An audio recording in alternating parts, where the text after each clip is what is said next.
corona रोग पाई एबेकार जो काश रोग होची ता छाड़ू नहीं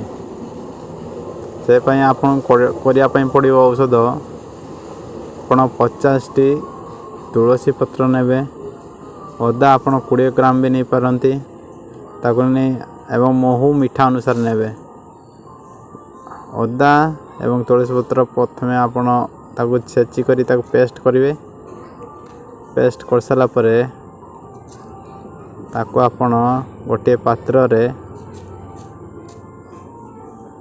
गोटे गिना किंबा 2 गिना पानी देकी फटेबे जदि आपण गोटे गिना पानी दउछंती तापरे आपण को फुटेबे तार अधा हैला पर्यंत आपण ताको फुटे चलिबे जदि आपण 2 गिना पानी दउछन ताहाले आपण को